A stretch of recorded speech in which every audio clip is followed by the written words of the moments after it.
지난주에 우리가 세계관에 대해서 세계관은 크게 세 가지 종류의 세계관으로 정리할 수 있다는 얘기를 했어요. 그래서 첫 번째가 진화론적인 세계관, 두 번째가 신화론적인 세계관, 세 번째가 창조론적인 세계관인데, 진화론적인 세계관이나 신화론적인 세계관에서는 세상을 만드신 존재가 없어요. 그러다 보니까 누가 주인이냐 하면 진화론에서는 가장 진화한 존재가 주인이고 신화론에서는 인간이 주인이 되죠. 그래서 신화론은 오히려 신이 주인일 것 같은데 신들이란 존재는 인간을 도와주는 존재밖에 안 돼요. 그래서 인간이 주인이고, 그래서 진화론이 됐든 신화론이 됐든 인본주의가 핵심이다라는 얘기를 했어요. 그래서 인간이 중심이다라는 게 아주 중요한 가르침이고, 휴머니즘이라는 가치가 아주 중요하다는 얘기를 했습니다. 그래서 오늘은 이제 왜 성경적인 세계관을 가지는 게 중요한 것인가 하는 부분을 함께 살펴보겠습니다. 우리가 예수를 믿었잖아요. 예수를 믿고 하나님의 백성이 됐으면 무엇가 바뀌어야 되냐면 세계관이 바뀌어야 돼요. 그러니까 이 세계관이 성경적인 세계관으로 바뀌지 않으면 우리가 예수 믿는 사람답게 사는 것 자체가 불가능해요. 그러니까 그냥 교회 다니면 내가 예수 믿는 사람답게 사는 게 아니라 예수 믿는 사람답게 살려면 세계관이 바뀌어야 돼요. 세계관이 바뀌어야 가치 기준이 바뀌고, 가치 기준이 바뀌어야 뭐가 바뀌느냐? 내 사는 방식이 바뀌어요.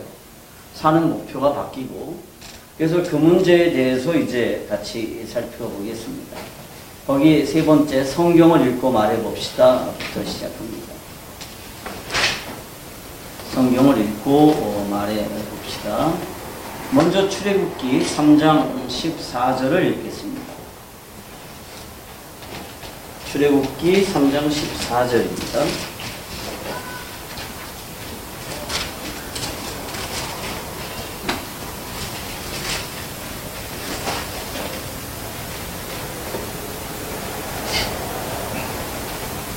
같이 읽을까요?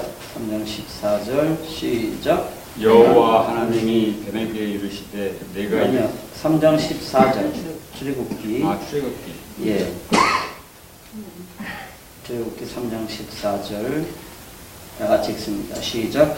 모세가 하나님께 이르시되 나는 스스로 있는 자니이다. 또 이르시되 너는 이스라엘 자손에게 이같이 이르기를 스스로 있는 자가 나를 너에게 보내셨다 하라. 네. 아멘. 하나님의 자기 소개가 뭐예요? 하나님이 자기 자신을 뭐라고 소개하세요? 스스로 있는 나는 스스로 있는 자다. 자, 모세가 하나님의 이름을 물었을 때 하나님은 나는 내 여호와야 이렇게 대답하지 않으세요. 그리고 뭐라고 대답하시냐면 나는 스스로 있는 자다 이렇게 말씀하시죠. 왜 그렇게 대답하셨을까요? 모세는 이름을 물어봤거든요. 당신 이름이 뭐냐? 내가 백성들에게 가서 나를 만나신 하나님의 이름이 뭐냐라고 물었을 때 내가 그 이름을 뭐라고 설명해야 됩니까? 이렇게 물어봤는데 하나님이 오히려 이렇게 대답하시죠. 나는 스스로 있는 자다 이렇게 대답하세요. 그 이유가 뭘까요? 왜 하나님 그렇게 대답하셨을까요? 어떻게 보면 동문서답 같지 않아요? 이런 물어봤는데 나는 스스로 있는 자야. 그게 이름은 아니거든요. 창조된 자들은 다 이름이 있는데 하는 자는 창조되신 분이 아니시잖아요. 예. 창조를 하신 거지. 그렇기 때문에 이름이 없는, 이렇게 말씀하신 게 아닐까. 굉장히 좋은 해석이에요. 그러니까 하나님이 자기 자신을 스스로 있는 자다라고 한 얘기는 첫째, 나는 창조되지 않은 자다라는 뜻이에요. 그런데 여기는 더 깊은 얘기가 있어요. 이 세상의 모든 창조된 것들은 뭐가 있다고 그랬어요? 이름이 존재 목적이 있어요. 존재 목적이. 그죠? 존재 목적이 있는데 존재 목적은 누가 정해요? 창조하신 분이 정하는 거예요. 근데 하나님은 존재 목적을 자기 스스로 정할 수 있죠. 자기 존재 목적을. 그죠? 근데 모든 피조물들은 자기 스스로 자기 존재 목적을 정할 수가 없어요. 그러면 이스라엘의 존재 목적을 정하시는 분이 누구라는 거예요? 하나님이라는 거예요. 그러니까 이제부터 하나님이 모세를 통해서 하실 일이 뭐예요? 너희가 무엇 때문에 존재하는지를 모세를 통해서 알려주시는 거죠. 그게 이제 그 이후에 전개될 내용들이에요. 그래서 하나님이 모세를 처음 만났을 때 자기 자신을 뭐라고 소개하느냐 하면 나는 스스로 있는 자다 이렇게 소개를 하는 거죠. 이거는 굉장히 중요한 의미예요. 자, 하나님이 아담을 창조하시고 아담에게 처음으로 시키신 일이 뭐예요? 이름을 지어주는 거예요. 아담의 임무는 거기까지예요. 그리고 아담의 권한은 거기까지예요. 이름을 지어주는 것까지. 그 다음에는 뭘 할 수가 있을까요? 존재 목적을 정해주는 것은 아담이 할 수 있는 게 아니에요. 존재 목적은 누가 정해줄 수 있어요? 하나님이 정하시는 거거든요. 우리가 이 문제에 대해서 굉장한 착각을 가지고 있어요. 그래서 마치 존재 목적을 내가 정하는 것처럼 많이 생각을 해요. 그리고 자칫하면 교회에서조차도 하나님이 사랑을 너무 강조하다 보니까 존재 목적은 내가 정하고 하나님은 사랑으로 나를 도와주시는 분 정도로만 그렇게 전락시키는 경우가 굉장히 많죠. 이거는 굉장히 신화론적인 세계관으로 세상을 이해하는 거예요. 그런데 거기에 대해서 아무런 비판도 없어요. 근데 하나님은 자기 스스로를 그렇게 소개하시죠. 자, 세 번째 질문이 그 질문이죠. 스스로 있는 자라고 하는 것은 다른 피조물과 어떤 차이를 가지는 거라고요? 존재 목적이 누가 정하느냐의 차이입니다. 스스로 있는 자라고 하는 것은 이 모든 우주의 존재 목적을 정하시는 분이라는 거예요. 그러니까 우리가 이 사실을 잊지 않으면, 그리고 우리가 이 사실을 정말 명확하게 깨닫고 이 사실을 내 삶에서 뼈에 새기면 삶의 방식이 바뀌지 않을 수가 없어요.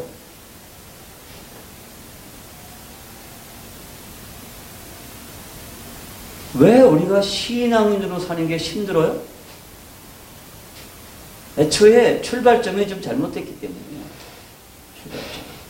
그리고 성경을 읽지만 우리 성경 많이 읽었죠. 우리 장로님도 10번 가까이 읽으신다고 하고. 그리고 저희 신학교 다닐 때는 매일매일 성경을 70장씩 읽는 숙제가 있었어요.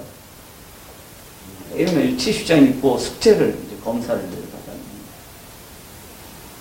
성경을 많이 읽지만 하나님이 나는 스스로 있는 자다라고 하는 자기 소개가 왜 하나님이 이렇게 자기 자신을 소개하셨을까라고 질문하지 않으면 이 대답은 결코 나올 수가 없는 대답인 거죠. 네 번째, 창조된 모든 것들은 존재 목적을 가지는 게 당연해요. 이건 뭐 너무나도 당연한 거죠. 그렇다면 그 존재 목적을 정하시는 분이 누구라고요? 창조주라는 거죠. 창조주. 자, 그러면 이제 제일 중요한 5번째 질문입니다. 하나님께서 모세를 백성에게 보내면서 자기를 스스로 있는 자라고 소개하신 이유가 뭘까요?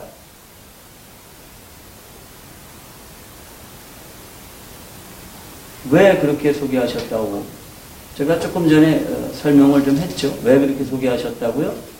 너희들의 존재 목적을 정하는 게 누구라고요? 나라는 거예요. 하나님. 그러니까 하나님께서 이스라엘 백성들을 애굽에서 구해내신 이유가 뭐예요? 단지 그들이 애굽에서 노예로 사는 게 불쌍해서가 아니에요. 그죠? 하나님의 목적이 있다고요. 지금부터 그 하나님의 목적을 위해서 뭐 하신다는 거예요?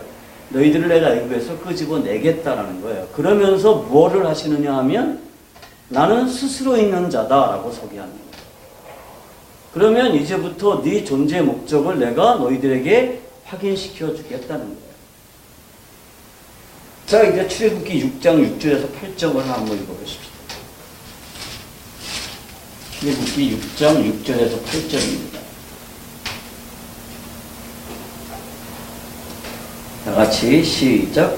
그러므로 이스라엘 자손에게 말하기를 나는 여호와라. 내가 애굽 사람의 무거운 짐 밑에서 너희를 빼내며 그들의 노역에서 너희를 건지며 편팔과 여러 큰 심판들로서 너희를 순양하여 너희를 내 백성으로 삼고 나는 너희 하나님이 되니니 나는 애굽 사람의 무거운 짐 밑에서 너희를 빼낸 너희의 하나님 여호와인 줄 너희가 알지라. 내가 아브라함과 이삭과 야곱에게 주기로 맹세한 땅으로 너희를 인도하고 그 땅으로 너희에게 주어 기업을 삼게 하리라. 나는 여호와라 하셨다 하라. 자, 이 말씀에 따르면 하나님께서 이스라엘을 애굽에서 구해내신 이유가 뭐죠? 왜 하나님께서 이스라엘을 애굽에서 구원해내셨죠?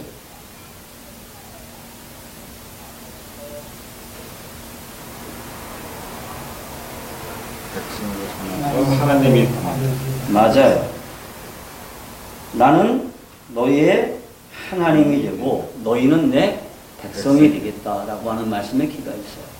그러니까 하나님께서 이스라엘 백성들이 애굽에서 노예로 사는 게 불쌍해서 끄집어낸 게 아니라 그들이 내 백성이고 나는 너희의 하나님이라는 사실을 너희가 알도록 하겠다는 거예요.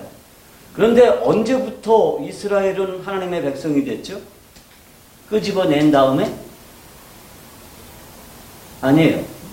이스라엘 백성들이 태어나기도 전에, 다시 말해서 아브라함과 계약을 맺으셨을 때죠. 아브라함이 아직 누가 태어나기도 전에, 이삭이 태어나기도 전에 아브라함과 하나님이 뭘 맺으세요? 계약을 맺으셨다는 거예요. 자, 특별히 7절 하반절의 말씀에 따르면 애굽 사람의 무거운 짐 밑에서 이스라엘을 빼내며 그들의 노역에서 이스라엘을 건지며 편팔과 여러 큰 심판들로서 이스라엘을 심령하심으로써 그 일을 행하신 분이 하나님을 알게 되는 건 누구죠? 누가 그거를 알도록 하신다는 거예요? 이방인들이? 아니에요. 이스라엘이 그거를 알도록 하겠다.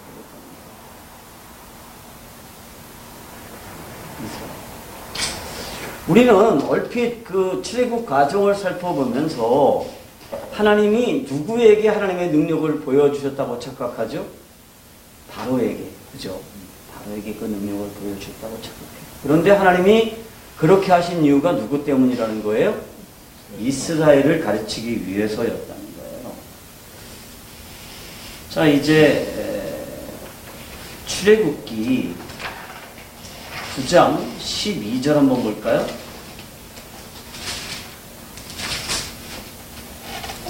출애굽기 9장 12절입니다. 다 같이 읽습니다.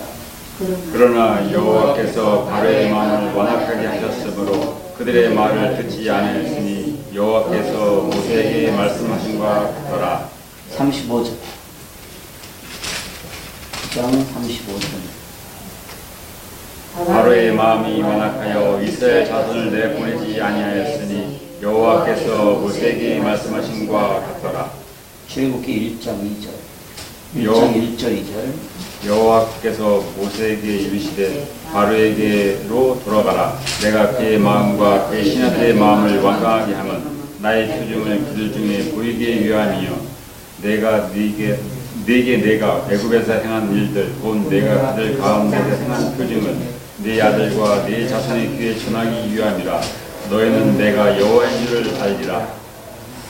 아멘. 자, 바로의 마음을 강팍하게 하신 분이 누구세요? 하나님이세요. 하나님께서 왜 바로의 마음을 강팍하게 하셨을까요? 뭐 하도록 하기 위해서? 이스라엘 백성들이 하나님이 어떤 분인지를 알도록 하기 위해서.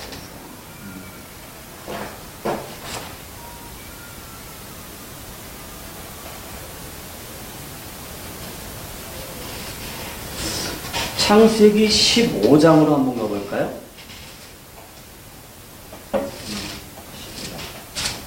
창세기 15장.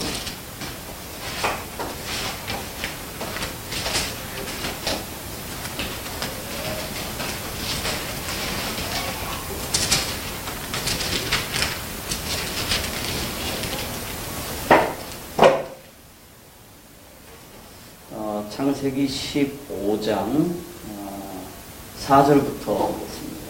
창세기 15장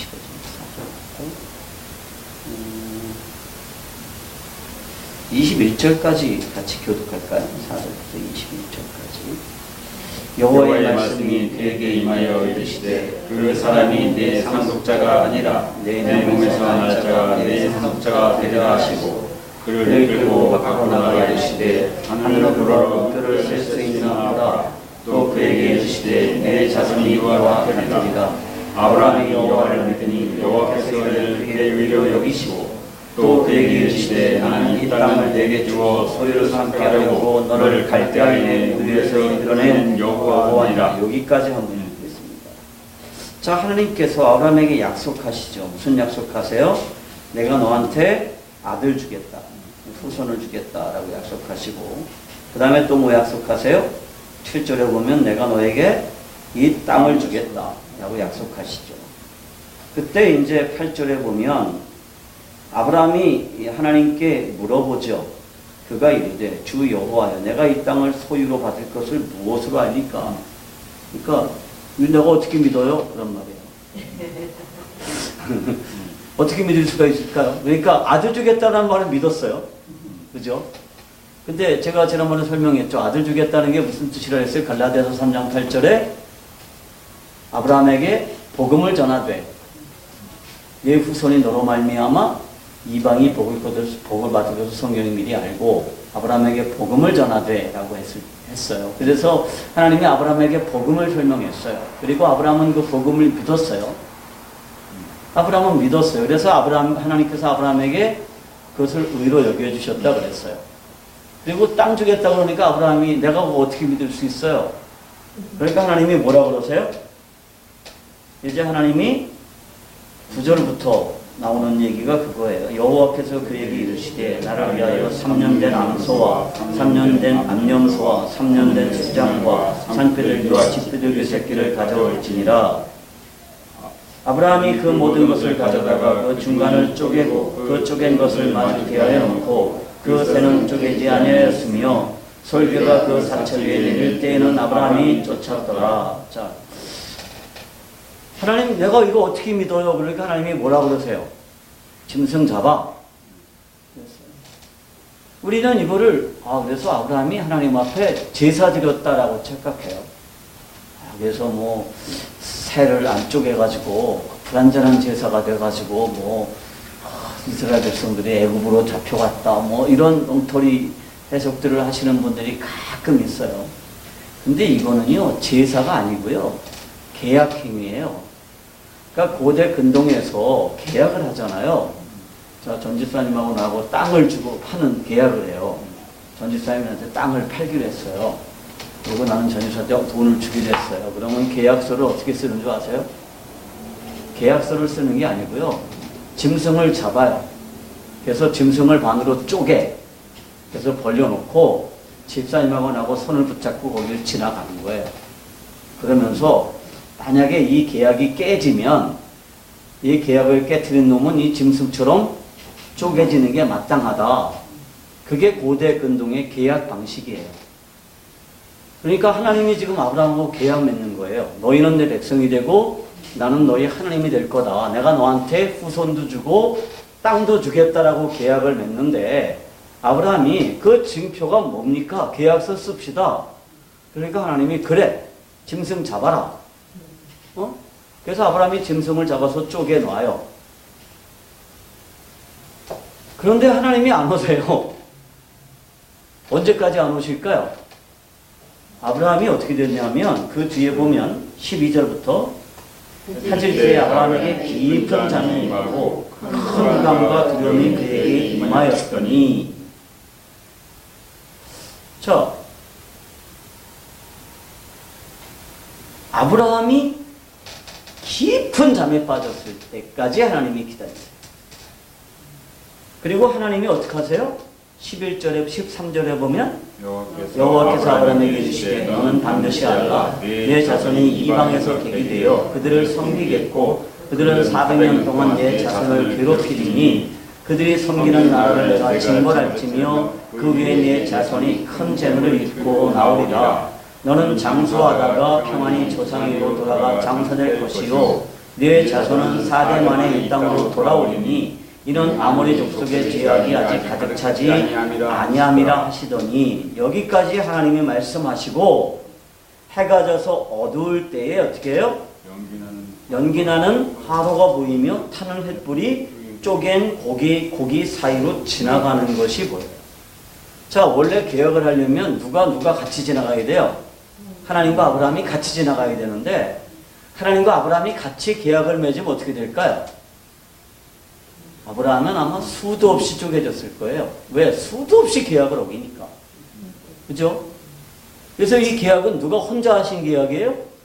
하나님이 일방적으로 하신 계약이에요. 아브라함은 뭐 하고 있었어요?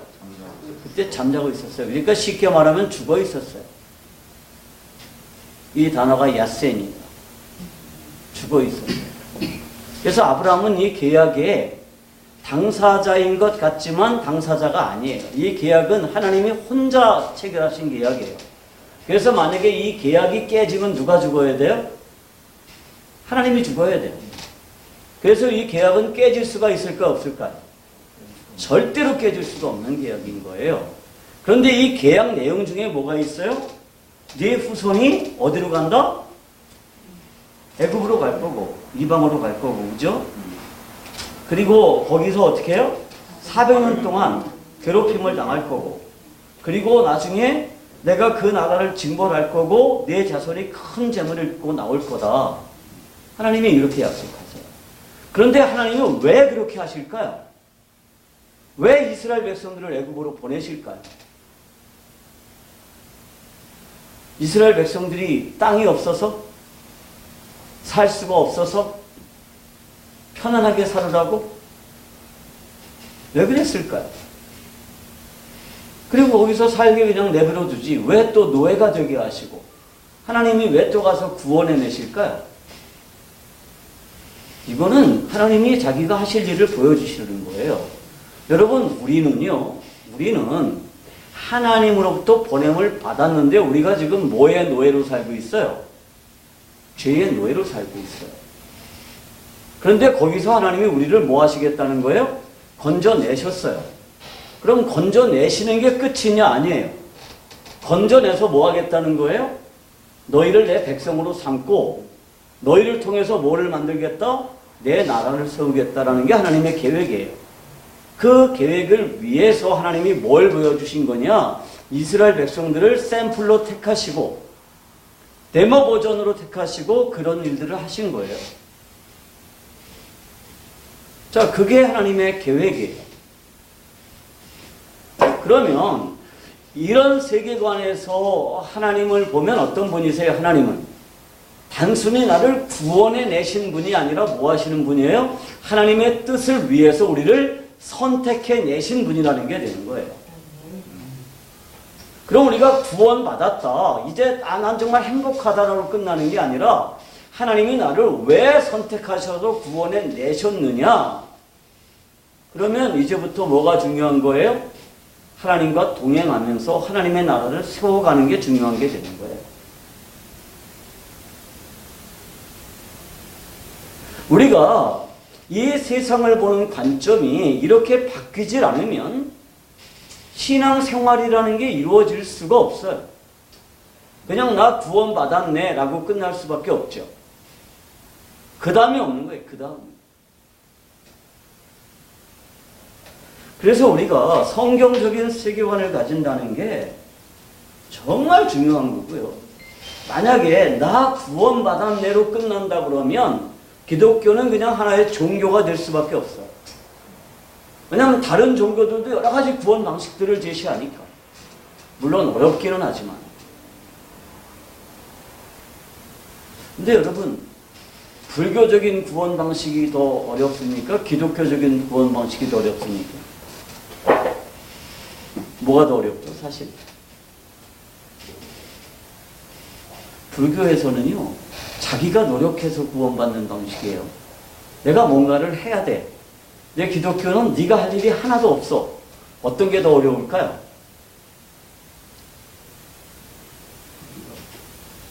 사실은 기독교 구원 방식이 훨씬 어려워요. 사람은요, 자기가 주인이기 때문에요, 자기가 뭔가를 해야 된다는 생각이 늘 있어요.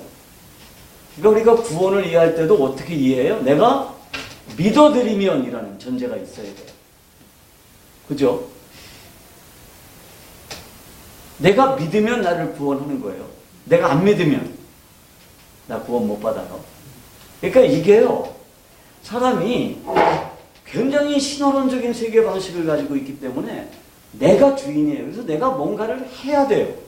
그래서 오히려 불교적인 그 구원 방식이 사람들에게 훨씬 더 편안해요. 네가 선행을 행하면, 네가 수도를 하면, 네가 수행을 행하면, 그럼 네가 조금 더 신에게 가까워질 거다라는 생각이 있는 거예요. 태국에 가면 동남아시아는 이제 불탑이라는 게 파고다가 있죠. 그 파고다에 금으로 많이 이렇게 입혀요. 그러니까 얇은 금박을 사가지고 거기다 계속 금박을 입혀가지고 그 금의 두께가 두꺼운 데는 5cm래요. 얇은 금박을 입혔는데. 근데 그 파고다가 엄청나게 크잖아요. 높이가 23m, 30 몇 m짜리 파고다인데 거기에다 금을 입혔어요. 얇은 금박을 입혀가지고. 근데 사람들이 왜 금박을 입힐까요? 그게 자기가 뭐가 되는 방식이에요? 그걸 많이 하면 할수록 자기 수행이 늘어나는 거예요. 그래서 신이 될 수 있는 가능성이 점점 많아지는 거죠. 이게 오히려 편해요. 근데 그냥 믿으면 구원받는다? 이거 되게 쉬울 것 같지만 사람들이 진짜 하기 어려운 게 이거예요. 그래서 우리는 계속 믿음에 내가 뭔가가 있어야 된다고 생각하죠. 그래서 천주교회가 나온 거예요. 천주교회에서는 뭐를 주장해요? 믿음과 행위를 주장해요. 네가 믿으면 되는 게 아니라 믿으면 뭐가 필요하다? 이제 행위가 필요해서 믿음과 행위로 구원받는다. 이게 천주교적인 신앙의 핵심이에요. 그래서 사람들은 순수한 이 복음에 대해서는 굉장한 거부감이 있어요. 왜냐하면 죄가 뭐라고 생각하기 때문에 반역이라는 생각을 안 해요. 죄를 뭐라고 생각해요? 인간과 인간 사이에서 벌어진 문제라고 생각하기 때문에 그래요. 그래서 죄가 무언지를 정말 깨달으면 그러면 진짜 복음이 뭔지를 알 수가 있는 거예요. 자, 이스라엘 사람들은요, 오랫동안 자신들이 하나님의 백성이라고 하는 희미한 정체성을 가지고 있었어요. 그죠? 그러니까 하나님의 백성이라는 걸 잊어버리고 살았던 게 아니에요, 400년 동안에. 그런데 하나님의 말씀이라는 거는 어쩌면 관념 속에만 있는 거죠. 관념 속에만. 그리고 하나님 역시도 어떤 분이에요? 종교적인 차원에만 존재하시는 분이에요. 그리고 많은 신들 중에서 자신들이 섬기는 신 정도 있었던 거죠. 이스라엘이 애굽에서 400년간 노예로 살았는데요. 노예로 살면서 이스라엘 백성들의 세계관이 어떻게 바뀌었을까요? 애굽적인 세계관으로 바뀌었어요. 애굽적인 세계관의 핵심은 뭐예요? 신화론적인 세계관이에요. 그래서 애굽 사람들은요, 굉장히 많은 신들이 이 세상을 지배한다라고 생각을 했어요. 그래서 애굽 사람들의 섬기는 신들은 굉장히 다양했는데 몇 가지 신들이 아주 중요했어요. 첫 번째가 뭐가 신이었냐면 나일 강이 신이었어요. 나일 강. 그죠? 그런데 하나님이 모세를 보내서 제일 먼저 하신 일이 뭐죠? 10가지 재앙 중에 나일강을 피로 만들었어요. 강이 신이에요. 그죠? 그리고 강에는 누가 있냐면 크놈이라고 하는 신이 있었어요. 그거는 물고기의 신이에요. 네이토라는 신도 있었고요. 하토라는 신도 있었어요. 강을 보호하는 신들이에요. 그런데 하나님이 그 강을 어떻게 하셨어요? 죽여버렸어요. 그러면 그 강을 보호하던 신들을 어떻게 하셨다는 얘기예요? 하나님이 무력화시켰다는 거예요. 그래서 나일 강이 피로 변하니까 뭐가 다 떠올랐어요? 물고기들이 다 떠올랐죠. 그 다음에 하나님이 하신 일이 뭐죠? 두 번째 재앙이? 두 번째 재앙이 뭐예요?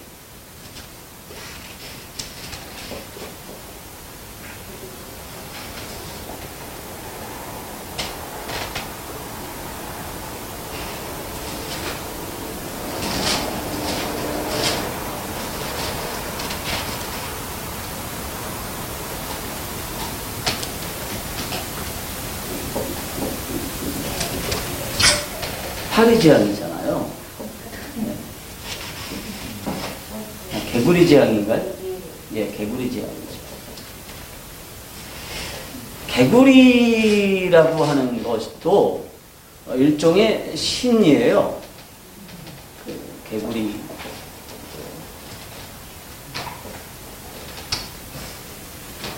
제가 재작년인가 그 런던 박물관에 가니까 거기 그 제일 많은 유적이 뭐냐면 이집트의 미이라들이에요. 그러니까 미이라가 한 300개 정도 있더라고요. 이집트가. 정말 그렇게 많은 미이라를 갖다 놨는지 상상도 못했어요. 근데 그 미이라들 중에요. 왕족들 그 미이라 위에는요. 개구리가 도자기가 만든 개구리들이 다 올려져 있어요. 개구리가 신이에요. 이 개구리가 하토라는 신인 거예요. 이 개구리는요, 뭘 상징하냐 하면 다산과 풍년을 상징해요. 거기다가 개구리는 뭘 상징하면 부활을 상징해요. 그래서 개구리가 알을 낳고, 알이 뭐가 돼요? 올챙이가 되고, 올챙이가 개구리가 되고, 개구리가 다시 뭘 낳아요? 알을 낳고, 그게 다시 올챙이가 되고 개구리가 되고 끊임없이 뭐예요? 형체는 변하지만 끊임없이 부활한다는 걸 상징해요. 그러니까 개구리도 일종의 신이에요. 근데 그 개구리를 하나님 어떻게 하세요? 너무 개구리를 번성시켰어요. 그래서 개구리가 사람들의 삶을 심각하게 방해해요. 그리고 그들을 한꺼번에 싹 죽여버리죠, 하나님. 그러니까 뭘 말하는 거예요? 개구리가 신이 아니고 개구리가 너희들에게 뭘 주는 게 아니다? 행복을 주는 게 아니다. 그 다음에 뭘 또 만드시죠? 파리죠. 파리도 일종의 신이에요. 그러니까 당시에 이 파리라든지 해로운 곤충들을 제어하는 신들이 있어요. 그 신이 하토라는 신이에요.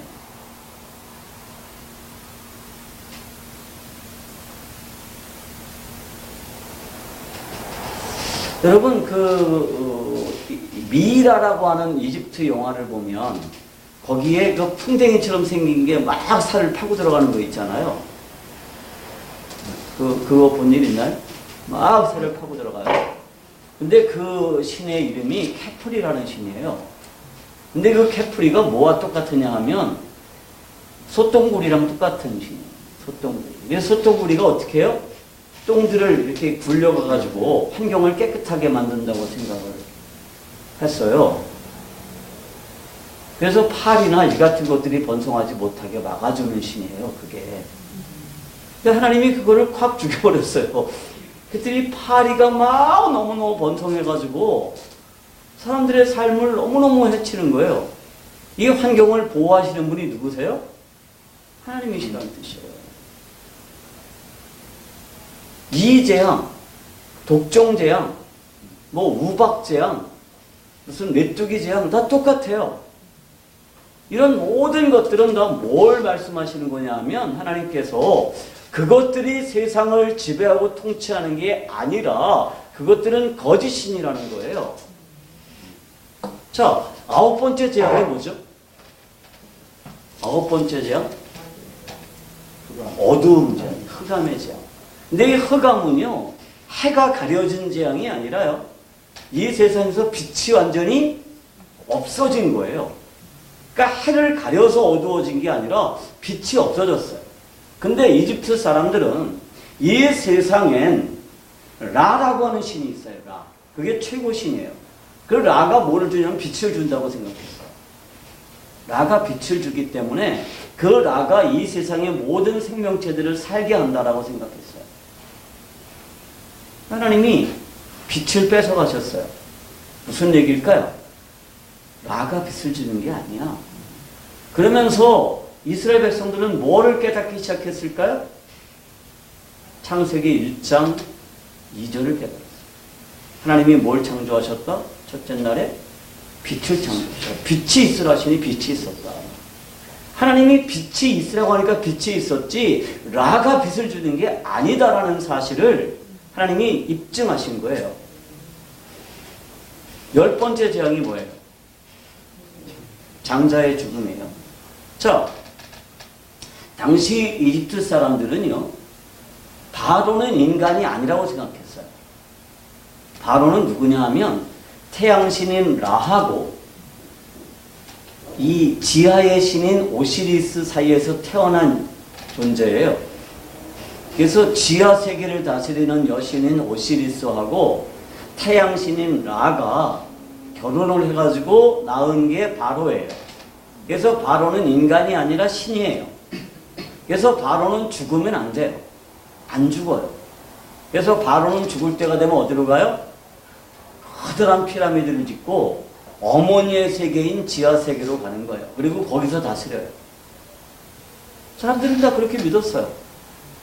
태양신 라가 세상을 빛을 주고 생명을 주고 이 세상은 라가 다스리고 지하 세계는 오시리스가 다스리는데 이 지하 세계와 이 땅의 세계의 통치권을 위임받은 존재가 누구냐면 바로라고 생각했어요. 그래서 바로는 죽지 않아요.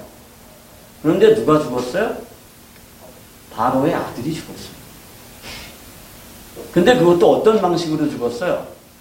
바로의 아들만 궁중에서 죽었으면 거짓말할 수 있는데 모든 생명체들의 아들들이 다 죽었어요. 바로도 죽었어요. 하나님이 뭘 말씀하시는 걸까요?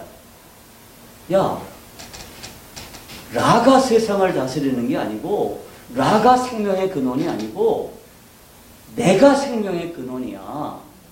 이거를 가리키기 위한 거예요. 이거를. 그런데 누구를 가리키려고 하나님이 그렇게 하셨다고요? 바로를 가리키는 게 아니라 이스라엘을 가리키기 위해서요. 그러면 하나님이 이스라엘 백성들을 애굽에서 끄집어내기 전에 제일 먼저 하신 일이 뭐라는 뜻이에요? 이스라엘 백성들의 세계관을 바꾸시는 일을 먼저 하셨다는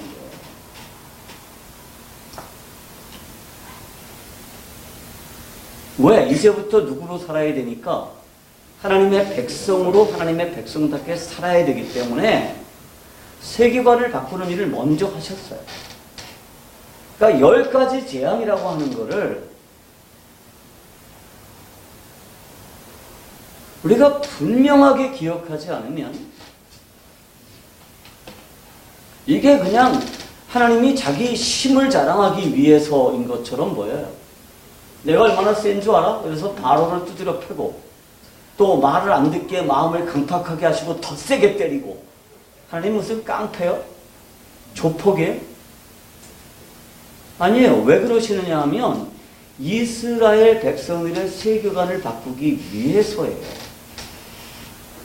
왜냐하면 이스라엘 백성들의 세계관이 안 바뀌면 뭐가 이루어지지 않아요? 하나님의 계획이 이루어질 수가 없어요. 하나님의 계획은 뭐예요? 이스라엘 백성들을 데리고 가나안으로 가서 거기에 하나님의 나라를 세우는 거예요. 만약에 이스라엘 백성들을 해방시키는 게 하나님의 계획의 전부라 그러면 하나님이 그랬어야 돼요. 그냥 야, 내가 늦게 와서 미안하다. 내가 너무 바빠가지고 너희들을 미처 못 챙겼어. 미안해. 이제부터 여기서 내가 해방시켰으니까 너희들 가고 싶은 데로 가서 행복하게 살아. 그러면 되죠. 아니면 야, 왜 땅이 없으니까 내가 저 가나안 땅에 땅도 준비해놨고 거기 다 준비해놨으니까 그리 가. 그럼 나도 그리 갈 테니까 거기서 만나자. 짜이젠. 그랬어요. 근데 하나님 어떻게 하세요? 이스라엘 백성들과 함께 가세요. 이게 아주 중요한 거예요. 하나님이 이스라엘 백성들과 함께 가신다는 거예요. 무엇을 위해서? 나라를 회복하기 위해서. 근데 이게 우리 집사님, 우리 집사님, 하나님이 늘 함께 계시는 게 좋을까요? 나쁠까요? 불편할 때가 많을까요? 편안할 때가 많을까요? 불편할 때가 다른 사람과 관계에서 하나님 계시는 게 있잖아요. 저 혼자 있을 때 하나님 계신 관계에서 근데 혼자 있을 때가 많아요? 여럿이 있을 때가 많아요?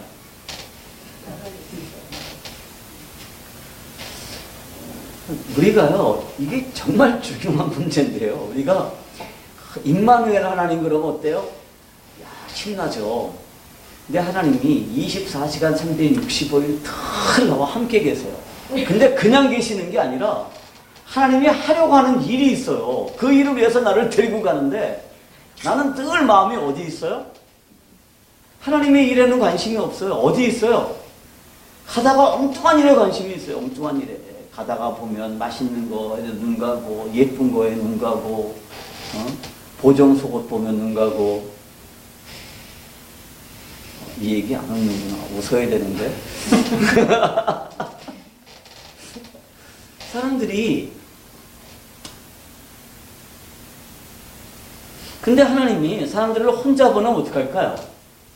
가나안 땅까지 안 갈 거예요. 그죠? 가다가 적당히 좋은 땅이 있으면 저질러 앉거나, 그죠? 그럴 거예요. 근데 하나님은 이스라엘 백성들을 왜 끄집어내셨다고요? 그 땅에 하나님의 나라를 세우려고 끄집어내셨어요. 대단하신 것 네. 같아요. 그래서 하나님이 그들을 데리고 함께 가세요. 근데 하나님과 함께 가려면 뭐가 바뀌어야 될까요? 이게 세계관이 바뀌어야 돼요. 그래서 내가 사는 존재의 목적이 확실해져야 돼요. 나는 하나님의 나라를 세우기 위해서 구원받았다. 그래서 나는 애굽에서 끄집어내줬다라는 생각이 확실해지지 않으면, 그리고 하나님이 어떤 분인가에 대해서 확실하게 알지 않으면 절대로 하나님과 같이 갈 수가 없어요. 그런데 이렇게 철저하게 여러 가지 시련을 통해서 구원받은 백성들이 어떻게 해요? 그래도 가다가 끝내 어떻게 해요? 끝내 뭐 여러 가지 말할 수 없는 일들을 벌이잖아요. 우상을 만들기도 하고 여러 가지 일들을 해요. 그래서 하나님이 나중에 어떻게 하세요? 내가 이것들을 싸그리 죽여버리고 새로 백성을, 민족을 하나 만들겠다. 그렇게까지 하시잖아요. 그리고 결국은 어떻게 해요? 거기서 나온 사람들을 다 죽여요. 다 죽여요. 누구만 살려둬요? 모세하고 갈렙만 살려둬요.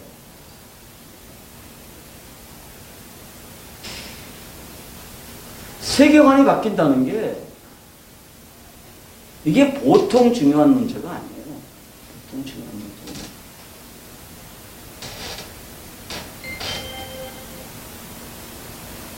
자, 이제 그 하나님의 말씀을 한번 같이 살펴보겠습니다.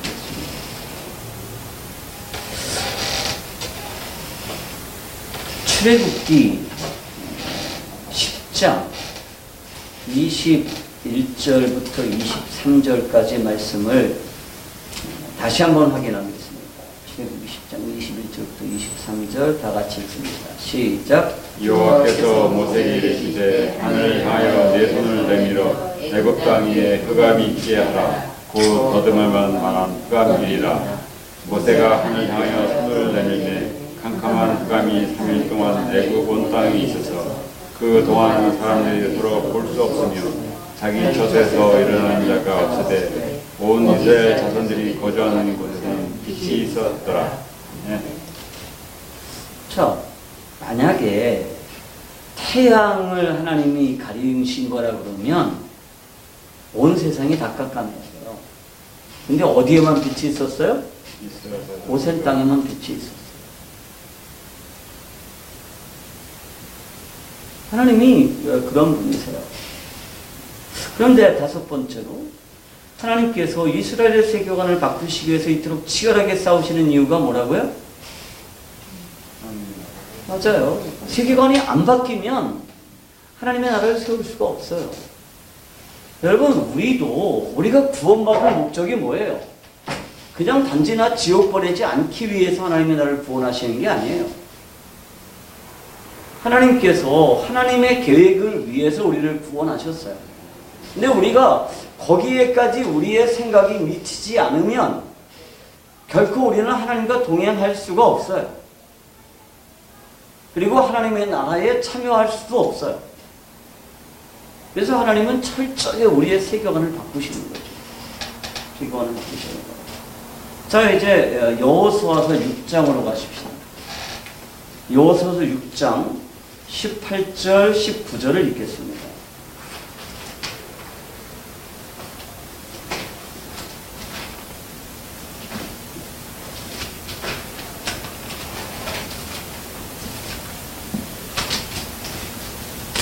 다 같이 읽을까요? 시작. 인전에 바치고 그 바친 것 중에서 어떤 것이든지 취하여 너희가 이스라엘 진영에 바치는 것이 되게 하여 고통을 당하게 되지 아니하도록 오직 너희는 그 마시물 때문에 손대지 말라. 은금과 동철의 기구들은 여호와께 구별을 될 것이니 그것을 여호와의 복간에 드릴지니라. 아멘.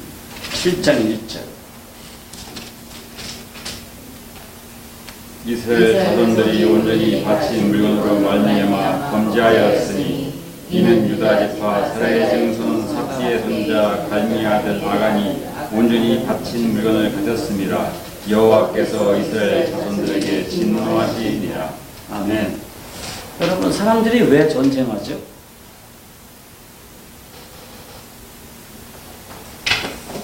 사람들이 전쟁하는 이유가 뭐예요? 영토를 붙잡고 남의 거 뺏으려고, 그죠? 혹은 내 거 안 뺏기려고. 그래서 전쟁터야말로요, 인간의 이익과 이익이 가장 첨예하게 부딪히는 곳입니다. 그런데 이제 여기는 어떤 터예요? 전쟁터 이야기예요. 이제 전쟁을 앞두고 있어요. 근데 하나님이 전쟁을 하는데 너희들이 지켜야 될 원칙이 있다는 거예요. 뭐 하라는 거예요? 거기서 약탈물을 너희가 취하지 말라는 거예요. 고대 전쟁에서 제일 중요한 게 뭐예요? 전쟁하면 뭐 가지는 거예요? 약탈물을 가지는 거예요. 전리품을 가지는 것이죠. 전리품은 누구의 것이에요? 승리하는 사람의 것이에요. 그런데 너희가 들어가서 승리하면 뭐 하지 마라? 그 전리품을 가지지 마라 하는 것이 하나님의 계획이에요. 하나님 왜 그렇게 하셨을까요? 하나님이 너무 짠돌이라서? 왜 그 땅에서 전리품을 가지지 못하게 하셨을까요?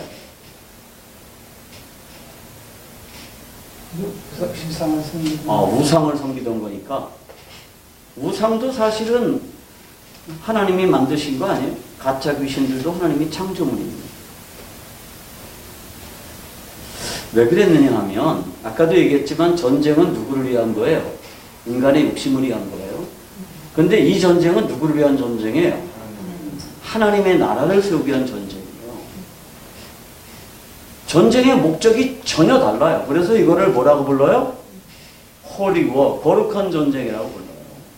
그러니까 거룩한 전쟁이라고 하는 것은 뭐냐 하면 전쟁의 목적이 다른 전쟁이에요. 그러니까 이 전쟁은 누구를 위한 전쟁이냐면 하나님의 나라를 세우기 위한 전쟁이니까 이 전쟁에서 너희는 전리품을 취하지 마라 라고 말씀하신 거죠.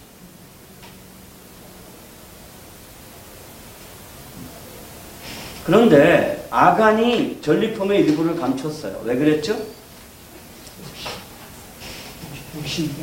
욕심 때문인데 왜 욕심을 부렸을까요? 아직 세계관이 어떻게 되지 않았기 때문에? 바뀌지 않았기 때문에. 이 전쟁은 누구를 위한 전쟁이에요? 하나님을 위한 전쟁인데 이 전쟁에서 내가 뭐 해야 돼요? 나도 유익이 좀 있어야 될 거 아니에요. 그죠? 그래서 그것도 왕창 감출 것도 아니에요. 금덩어리 하나. 근데 금덩어리라는 게 얼마짜리 금덩어리였을까요? 1kg짜리? 아니에요. 예만한 거 하나 감췄을지도 몰라요. 그죠? 조그만 거. 그리고 5톤 벌.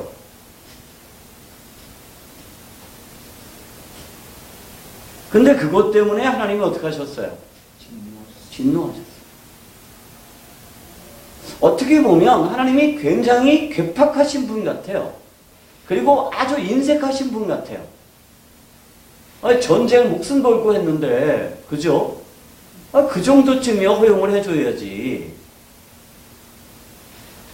그 당시에 아간만 그랬을까요? 그러니까 나중에 보면, 자, 이제 백성들을 다 모아가지고 제비를 뽑잖아요. 그죠? 제비를 뽑는데, 아간이 뽑혀요. 그러니까 이게 아간이 뽑혔다는 게 물론 하나님이 그렇게 섭리해서 뽑혔을 수도 있지만 안 뽑힌 사람들도 다 그랬을 가능성도 있다는 거예요. 그러니까 아간이 본복이었다는 거죠. 그러니까 다들 아직 뭐가 안 됐다는 거예요? 세계관이 완전히 바뀌지 않았다는 거예요. 그리고 그 사람들이 가나안 땅에 정착한 뒤에도 뭐 했어요? 하나님의 말씀을 끊임없이 어겨요. 그 땅에 있는 사람들 다 몰아내라. 그 땅에 있는 우상들을 다 파괴해라. 그런 말씀에 대해서 어떻게 해요? 그냥 적당히 타협하죠. 왜? 하나님은 그 땅에 하나님의 나라를 세우는 게 목적인데 이스라엘 백성들은 뭐가 목적이에요? 살 곳을 차지하는 게 목적이에요. 여러분, 우리가 신앙생활에 왜 실패하는지 아세요? 하나님은 우리를 하나님의 나라의 백성으로 삼고 하나님의 나라를 만들기 위해서 우리를 부르셨는데 우리는 뭐를 위해서 하나님을 섬겨요? 내 유익을 위해서 하나님을 섬겨요. 하나님은 우리가 하나님의 나라를 세우면 내가 파지 않은 우물을 마시게 되고 내가 짓지 않은 집에서 살게 하겠다라고 약속하시는데 그것보다 더 중요한 게 뭐예요? 눈앞에 보이는 이익들이에요. 그래서 우리가 실패하는 거예요. 왜 실패하느냐? 세계관이 아직 안 바뀌어서 그래요. 안 바뀌었다기보다는 세계관이 아직 안 세워져서 그래요. 세계관이 바뀌긴 좀 바뀌었죠. 근데 아직 완벽하게 세워지지가 않았어요.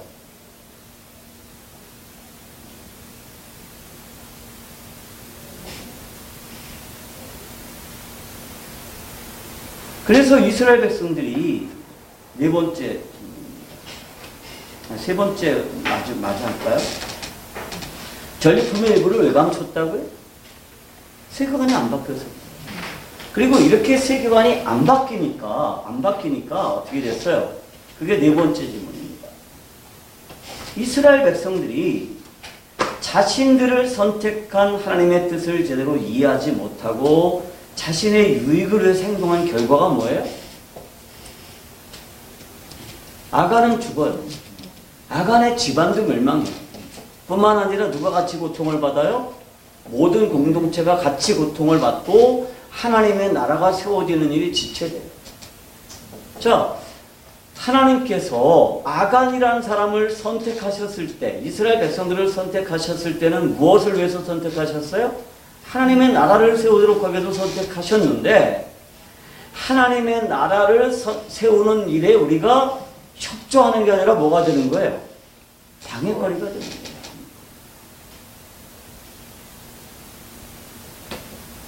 한국 교회를 하나님이 선택하셨어요. 근데 한국 교회가 어쩌면 하나님의 나라를 세워나가는 일에 방해거리가 되고 있다면 이건 참 비극 중에 비극이죠. 하나님이 우리 가정을 선택하셨어요. 우리 가정이 아직까지 성경적인 세계관으로 무장하고 있지 않기 때문에 잘못된 행동을 통해서, 잘못된 선택을 통해서 뭐를 하느냐 하면 하나님의 나라를 세우는 게 아니라 하나님의 나라를 세우는 일에 방해거리가 된다 그러면 이거야말로 끔찍한 일이죠. 내 자녀들이 그렇다고 합니다. 내가 그렇다고 합니다.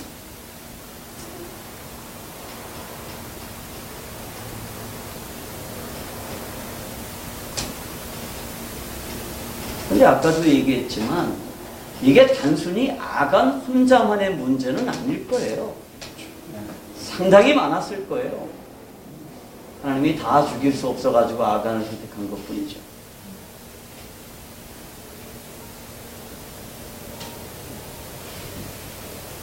내 삶을 돌아보면서 한번 말해봅시다. 기독교 세계관의 핵심은 이 세상은 하나님께서 하나님을 위해서 창조하셨다는 거예요. 그렇기 때문에 세상에 창조된 모든 것은 당연히 존재 목적을 가집니다. 우주는 존재 목적이 있죠. 인간 역시도 분명한 존재 목적이 있습니다. 범죄라는 게 뭐냐? 인간이 무엇 때문에 존재하는지를 잊어버린 비밀이에요. 이게 범죄의 핵심입니다. 그러므로 인간에게 가장 중요한 것은 존재 목적이 무엇인지를 회복하는 것입니다. 자, 첫 번째. 하나님께서 이스라엘을 선택하셔서 말씀하시고자 하는 게 무엇이었을지 말합시다. 하나님이 이스라엘 백성들을 선택하셨어요. 그들에게 무엇을 원하셨던 거죠? 하나님의 나라를 회복하고 하나님의 영광을 온 땅에 드러내도록 선택하셨죠. 그게 이스라엘 백성들을 선택하신 이유고 이스라엘 백성들의 존재 목적이에요. 그러면 교회는 신약시대의 이스라엘이에요. 하나님이 우리를 왜 선택하셨을까? 단지나 지옥 가지 않도록? 아니에요. 만약에 우리가 다시 한번 말하는 거지만 지옥 가지 않는 게 구원의 전부라고 오해하면 이건 굉장히 신화론적으로 성경을 해석합니다. 하나님을 정말 굉장히 단순하신 분이고 아주 좁은 그런 신으로 이해하시는 거지 온 우주의 하나님이란 분은 그런 분이 아니에요. 하나님이 우리를 왜 구원하셨느냐? 하나님의 나라를 세우기 위해서. 그리고 본래 인간을 창조할 때 가지셨던 하나님의 영광을 드러내도록 하기 위해서 우리를 구원하셨어요. 제가 이 둘째 시간에 얘기했지만 하나님이 인간 안에 존재하셨죠. 아담을 창조하시고 아담 안에 하나님이 존재하시면서 아담을 통해서 뭐가 드러났어요? 하나님의 영광이 드러났어요. 그래서 아담은 하나님의 영광을 완벽하게 반영하는 존재였어요. 그런데 아담이 자신의 존재 목적을 착각했어요. 그래서 하나님의 영광을 반영하는 게 아니라 자신의 영광을 드러내기로 작정했죠. 그게 죄라고 그랬어요. 하나님이 우리를 회복하세요. 그래서 죄에서 우리를 끄집어내세요. 왜 끄집어내시느냐? 네 영광이 아니라 내 영광을 반영해요. 그게 하나님의 계획이에요. 네 성을 만들 게 아니라 뭘 만들어라? 내 나라를 세워라. 여러분, 가인이요, 하나님 앞에 범죄하고 나서 하나님으로서 쫓겨나고 난 뒤에 제일 먼저 한 일이 뭔지 아세요? 카인이 자신의 성을 샀어요. 에녹이라는 성을 샀어요. 인간은 무엇을 위해서 창조됐다고요? 하나님의 나라를 위해서 창조됐는데 카인이 범죄하고 나니까 뭐부터 하느냐? 자신의 성을 샀어요. 근데 그 가운데서 하나님이 우리를 불러서 뭐 하시느냐? 하나님의 나라를 만들라고 하십니다. 그게 우리가 구원받은 목적이에요. 그러니까 구원받았다라고 하는 거는 그냥 나 구원받았네, 너 구원받았냐? 그러는 문제가 아닌 거죠. 그런데 만약에 교회가 나 구원받았네, 너 구원받았니? 에서 멈추고 있으면 꼭 뭐와 같은 거냐 하면 이스라엘 백성들이 홍해 바다를 건넌 뒤에 너무너무 좋아가지고 바다 건너편에 텐트 치고 마냥 거기서 노는 거랑 똑같은 거예요. 하나님이 얼마나 속 터지겠어요. 홍해바다까지 건너줬는데 같이 가야 되잖아요. 지금 어디까지? 가나안까지 가야 되는데 이스라엘 백성들이 가다가 베레베짓을 다 해요. 가다가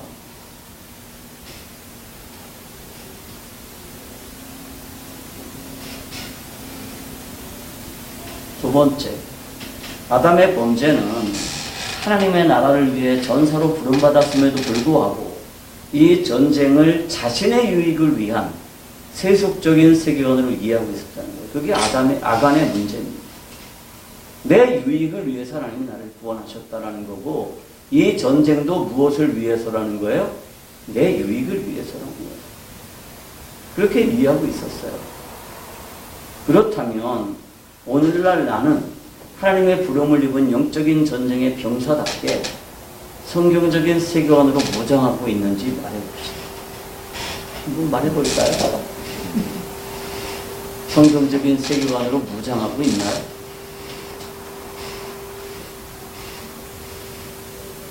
한번 솔직하게들 대답해 봅시다.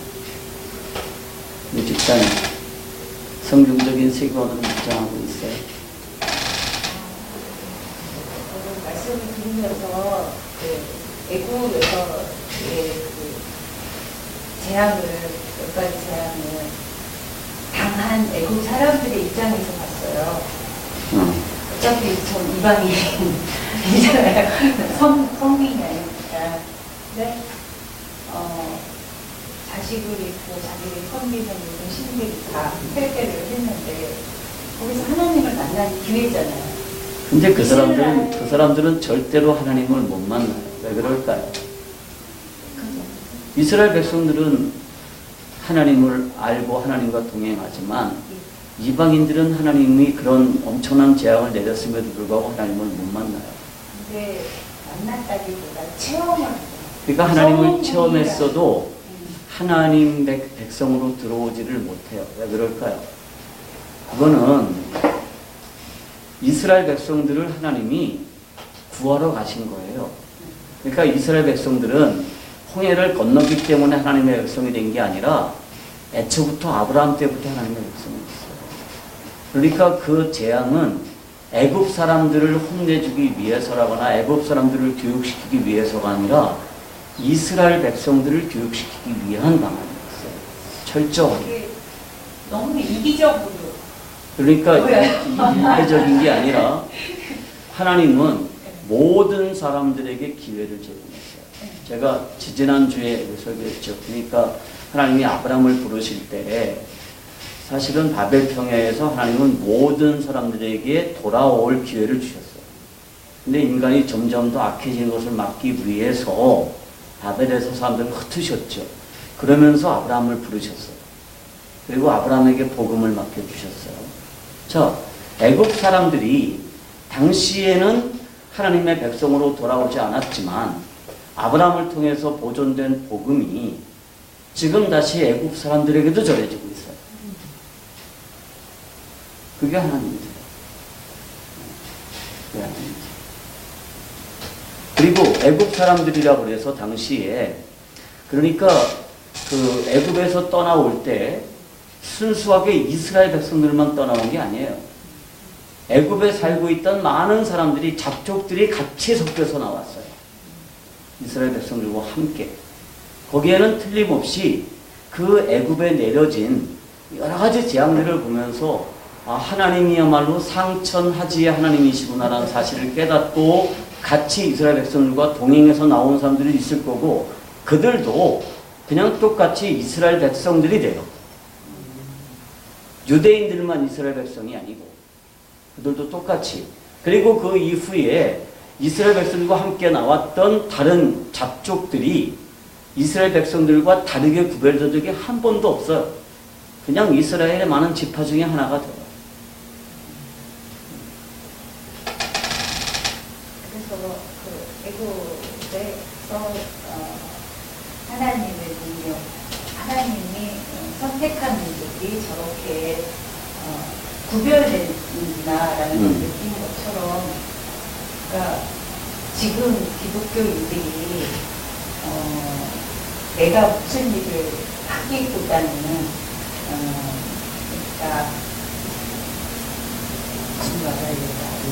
많이 배우는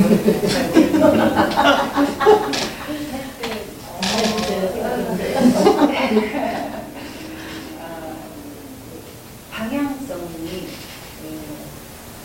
큰 교회에 대한 있잖아요. 문제점이 있지만 그것을 통해서 다른 방향이 여러 개가 생길 수 있다라는 뭐 그런 생각적으로 하는데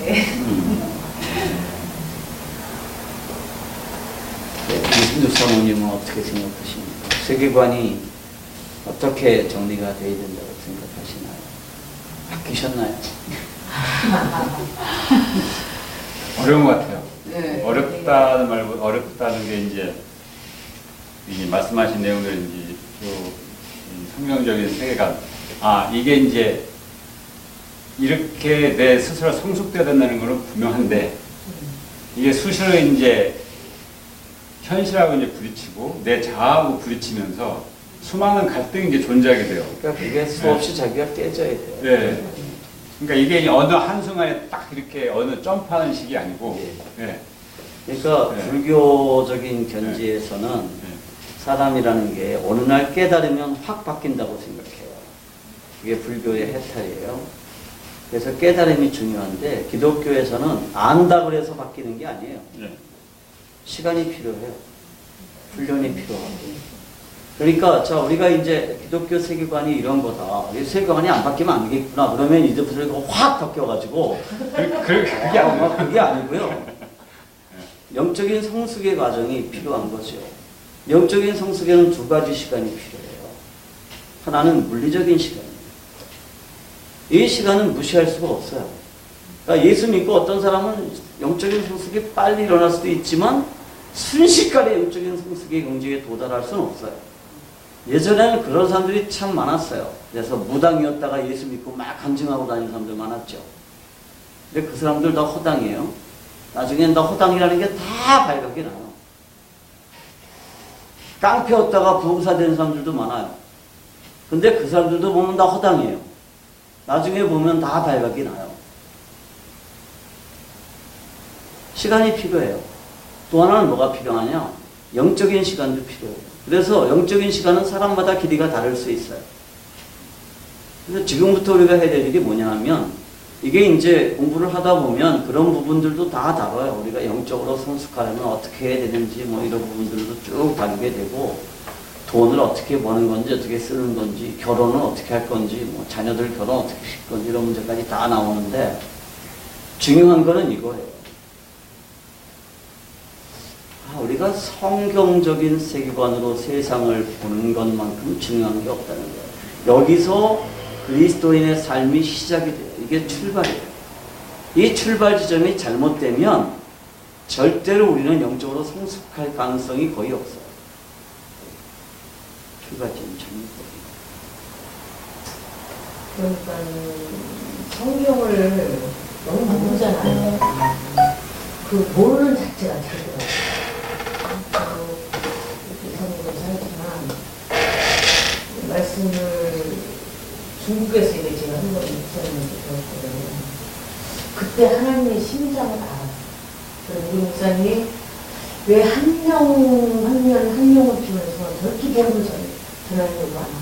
그래서 수많은 돈을 쓰나. 그때 제가 하나님의 심정을 알았어요. 한 명을 공헌하기가 그래도 거룩게 되는 거다. 나의 삶을 통해서 하나님을 보낸다. 그래서 제가 그때 바뀌었어요. 이러구나, 복음사람도. 새로운 참으로 예수님 받고 싶고. 그 시간을 통해서 내가 시간을 숨어서 배웠다고 딱 그런 게 아니라 그렇게 돼요. 근데 성경을 알아야 된다. 모르면 정말 하나님을 네, 누가 복주시니까 자녀의 복받는다. 이거에만 느끼게 진짜로 하나님을 모르게. 그런데 이제 우리가 성경이라는 것도 늘 신화론적인 세계관을 가지고 성경을 보기 때문에 성경이 온전한 이해에 도달하기가 쉬운 건 아니에요. 그래서 적절한 뭐가 필요하냐면 성경 교사가 필요한 거예요. 그래서 성경을 내가 스스로 읽는 것도 중요하지만 좋은 성경 교사에게 성경을 배우는 것도 아주 중요한 거죠. 사도행전에 보면 바나바라는 사람이 아주 좋은 성경 교사였어요. 그래서 바울이 바나바를 불러서 에베소 교회에서 성경 교사로 안디옥 교회에서 섬기게 했죠. 그리고 안디옥 교회가 아주 성장하면서 안디옥 교회가 이제 바나바와 바울을 따로 세워서 선교사로 파송을 하는 그런 부흥을 이뤘는데요. 한국 교회의 부족한 점은 훌륭한 성경 교사들이 별로 없다는 거야. 여러분이 이걸 들어서 그러니까 제가 지금 여기서 이거를 이제 가리키는데 우리가 이거를 이제 이렇게 배우고 나면 이제 나중에는 지도자 과정을 또 한 번 할 거예요. 그러면 이제 그때부터는 우리 교회에 새로 오는 사람들은 반드시 이 과정을 이수하도록 그렇게 해야만 교회가 진짜 건강한 교회가 될 수 있습니다. 그냥 사람 숫자만 늘어나는 게 아니라 정말 건강한 그리스도인들로 채워지는 교회가 될 수 있는 거죠. 그래서 일단 우리가 이렇게 좋은 하나님의 말씀을 나눌 수 있다는 거 이거 굉장한 복입니다. 그러니까 여러분들 주변 사람들에게 말하세요. 야, 작은 교회 가면 진짜 좋은 성경 배울 수 있어.